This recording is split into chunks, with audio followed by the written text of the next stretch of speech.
I'm about to tell you how a single worst moment turned into a second chance at life and love. Valerie had been spiraling for months. Bad choices, bad crowd, then sirens, arrested. Her father, Frank, rushed in with money and lawyers. She was out in under 3 days. But freedom didn't mean peace. It meant one last terrible decision. She stormed to Dave's place, knocked. He opened.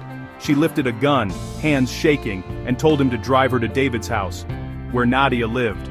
Dave drove, terrified. At the door, Valerie didn't even look. David opened. She pushed in, eyes locked on Nadia. She raised the gun, and then her face went white. She clutched her chest, crumpled to the floor. Chaos turned to care. David grabbed the keys. Dave lifted her. Nadia cleared the way. They sped to the hospital. The doctor came out with the kind of voice that makes your knees weak. Kidney failure. Advanced. She's at high risk. Silence.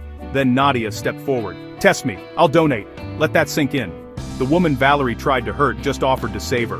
While tests ran, they kept vigil. Dave took nights in the chair that eats your spine. David did the coffee runs, stayed till dawn.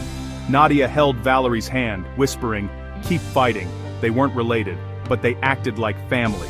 Frank flew in, eyes red, words stuck in his throat. He rented a hotel across the street, but most nights found them already there, watching over his daughter. He didn't know how to say thank you, so he just showed up. Match found. Surgery scheduled. Nadia was the match. The hours crawled.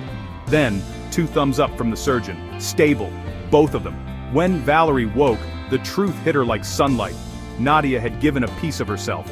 Dave and David had stood guard. Frank had never left. The weight of everything she'd done came crashing down. She cried. She apologized. No excuses, just the truth. And one by one, they forgave her. Dave took her hand and said what he'd been too scared to admit. "Life's short. Marry me." Valerie nodded through tears. Yes. Recovery turned into a new routine. Frank finally slept. David and Dave swapped night shifts for movie nights. Nadia and Valerie took slow walks down the hallway, IV poles and all, laughing at nothing. When Valerie came home, she moved next door to Nadia. Enemies to neighbors, neighbors to best friends. Here's what I learned: sometimes the people we hurt most are the ones who heal us. And the hardest heart can start over with one brave act of grace.